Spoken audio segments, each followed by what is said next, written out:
അപ്പം ഞാനിപ്പോഴും സ്വീഡനിൽ തന്നെയാണ് ഉള്ളത്. ഞാനിപ്പം ഒരു സിറ്റി വിസിറ്റ് ചെയ്യാൻ പോവാണ്. ഏത് സിറ്റിയാണ്, എന്താണ് അവിടെ കാണാനുള്ളത് എന്നൊക്കെ വഴിയെ നമുക്ക് നോക്കാം. So welcome back.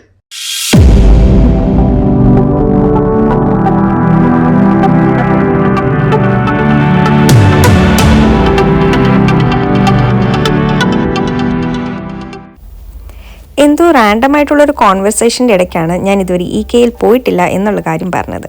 എങ്കിൽ നെക്സ്റ്റ് ഡേ ബ്രേക്ക്ഫാസ്റ്റ് EK എന്നാവാം, കൂടെ മാമൻ എന്തൊക്കെയോ സാധനങ്ങളും പർച്ചേസ് ചെയ്യാനുണ്ട്, അതും നോക്കാം എന്ന് പറഞ്ഞു. അങ്ങനെ ഞങ്ങൾ EKയിൽ വന്നതാണ് ഈ കാണുന്നത്.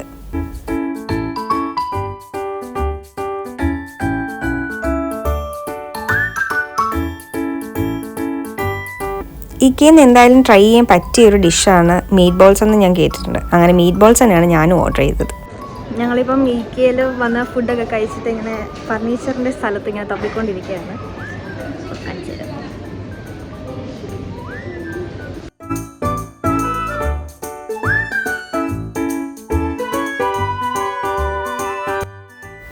അങ്ങനെ EKയിൽ നിന്ന് ഭക്ഷണമൊക്കെ കഴിച്ച് ഞങ്ങൾ നേരെ പോയത് സ്വീഡൻസ് ബ്ലൂ റിബൺ എന്നറിയപ്പെടുന്ന ജ്യോത്ത കനാൽ. ഈ പ്രൊനൗൺസിയേഷൻ എത്രമാത്രം കറക്റ്റാണെന്ന് എനിക്കറിയില്ല, പക്ഷേ ആ സ്ഥലത്തേക്കാണ്. വെള്ളം നിറച്ചിട്ട് അതിനകത്തോട്ട് ബോട്ടിറക്കിയിട്ട് അതിനകത്ത് വെള്ളം പറ്റിച്ച് ഈ വെള്ളമായിട്ട് സമം നിരത്താൻ മതി. അതിനുശേഷം പിന്നെ ഇവിടെ എത്തും. വരുന്ന ബോട്ട് ഇതിനകത്ത് വെള്ളം കുറയ്ക്കും. വെള്ളം കുറച്ച് ഇതിനകത്ത് ആ വെള്ളം ഇതിനകത്ത് ഒന്ന് ബാലൻസ് ചെയ്യും. അതിനുശേഷം ഇവിടുന്ന് അങ്ങോട്ടേക്ക്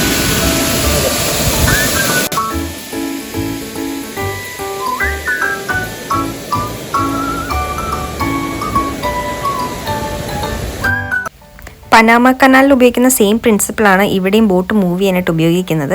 ഈ കാണുന്ന മലയുടെ മുകളിലേക്കാണ് ബോട്ട് പോകുന്നത്. ഞാനിപ്പം ബെറിയസ് ലൂസർ എന്ന് പറയുന്ന ഒരു സ്ഥലത്താണുള്ളത്. നമ്മൾ വീഡിയോസിലൊക്കെ കണ്ടിട്ടുണ്ടാവും. ഈ ലേക്കിൽ നിന്ന്, ഇവിടെ ഒരു ലേക്കാണുള്ളത്.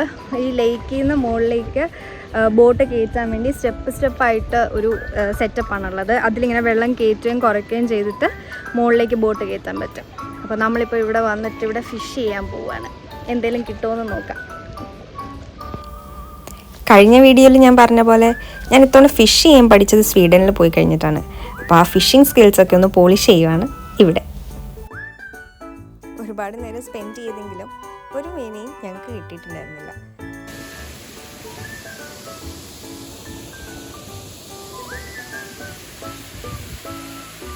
ഞങ്ങളങ്ങനെ കുറച്ച് നേരം ചൂണ്ടയൊക്കെ ഇട്ട് നോക്കി, ഒന്നും കിട്ടാതെ തിരിച്ച് പോവുകയാണ്. ഇനി ചെന്നിട്ട് വൈകിട്ട് ബൗളിങ്ങിനോ മറ്റോ പോകുന്നുണ്ട്. അപ്പം ബാക്കി വീഡിയോസ് കാണിച്ചു തരാം. ബൗളിങ്ങിന് പോകാനുള്ള പ്ലാൻ മാറ്റി വെച്ചിട്ട് മീനാക്ഷിയുടെ ഹോഴ്സ് റൈഡിങ് ക്ലാസ്സിന് പോകാനായിട്ട് ഞാൻ തീരുമാനിച്ചു. ഇന്ന് മീനാക്ഷിക്ക് ഏത് ഹോഴ്സാണ് റൈഡ് ചെയ്യാൻ കിട്ടുന്നത് എന്ന് നോക്കുമായിരുന്നു മാമി.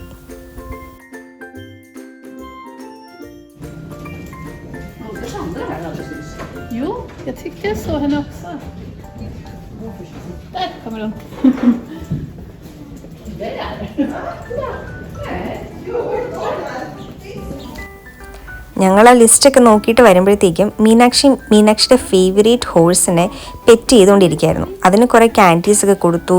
അങ്ങനെ കുറേ നേരം അവിടെ സ്പെൻഡ് ചെയ്ത് കഴിഞ്ഞിട്ടാണ് മീനാക്ഷി ആക്ച്വലി റൈഡ് ചെയ്യുന്ന ഹോഴ്സിനെ കാണാൻ ഞങ്ങൾ പോയത്.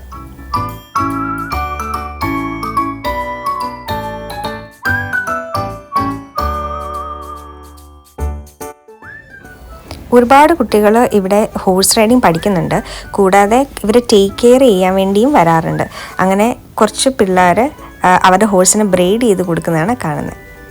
അതുപോലെ ഈ ഹോഴ്സിൻ്റെ ഹെയറിന് നടുക്കൂടെ 2 മൾട്ടി കളറാണുള്ളത്. അത് ഭയങ്കര ഇൻട്രസ്റ്റിംഗ് ആയിട്ട് തോന്നി. കൂടാതെ ഈ കാണുന്ന ഹോഴ്സിൻ്റെ കളറും ഒരു പെക്യുലിയർ കളറാണ്. അങ്ങനെ ഇപ്പോഴത്തെ ബാച്ചിൻ്റെ റൈഡിങ് സെഷൻ കഴിയാറാകുന്ന ടൈം ആയപ്പോഴത്തേക്കും ഞാൻ റൈഡ് ചെയ്യുന്ന സ്ഥലത്തേക്ക് ചെന്നു. ഞാനിപ്പം മീനാക്ഷിയുടെ ഹോഴ്സ് റൈഡിങ് ക്ലാസ്സിൽ വന്നിരിക്കുകയാണ്. ഇവിടെ സ്റ്റേബിളിലാണുള്ളത്. കുറേ ഹോഴ്സസ് ഉണ്ട്. ഇവിടെ കുറേ സ്റ്റുഡൻസ് പഠിക്കുന്നവരൊക്കെ ഉണ്ട്. അപ്പം ചെറിയ പിള്ളേരുടെ ഇത് കഴിഞ്ഞതേ ഉള്ളൂ. അടുത്ത മീനാക്ഷിയിലൊക്കെ തുടങ്ങാൻ പോവാണ്. ഞാൻ ഇവിടുത്തെ വീഡിയോസൊക്കെ കാണിച്ചു തരാം.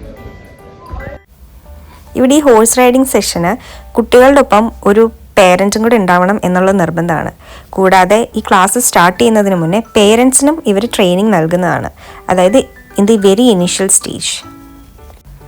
മാമി ഹോഴ്സ് റൈഡിംഗ് പ്രാക്ടീസ് ചെയ്തിട്ടുള്ള ആളാണ് ചെറുപ്പത്തിൽ. എങ്കിൽ പോലും മീനാക്ഷിയുടെ ക്ലാസ് തുടങ്ങുന്നതിന് മുന്നേ മാമിക്കും ട്രെയിനിങ് അറ്റൻഡ് ചെയ്യേണ്ടതായിട്ടുണ്ടായിരുന്നു.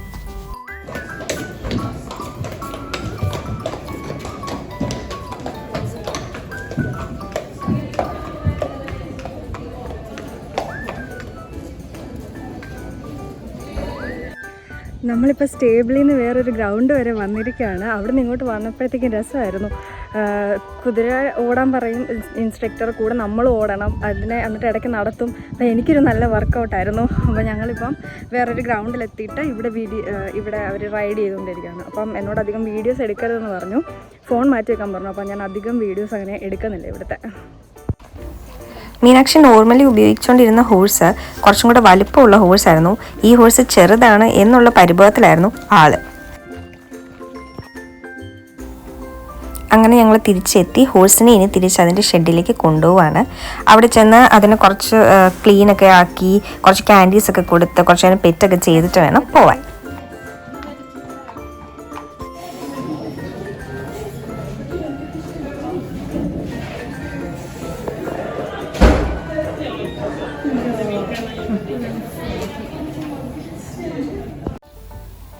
നല്ല വെതർ ആയതുകൊണ്ട് തന്നെ ഞങ്ങൾ സൈക്കിളിലായിരുന്നു അന്ന് പോയത്.